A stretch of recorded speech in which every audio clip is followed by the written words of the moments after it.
Motor বলে আর কোনোদিন না দেখলে ফার্স্ট আর মোটর মোটর তো চিনে গাছ ফার্স্ট দেখলাম আর কি না বলো গ্রিন মোটর গ্রিন মোটর এ ফলছে তো এখন গাছ আমরা কোথায় যাচ্ছি?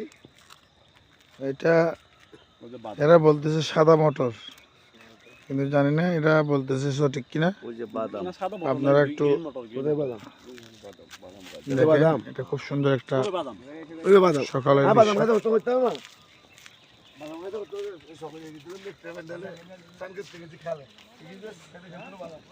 গাছটা চিনলাম না।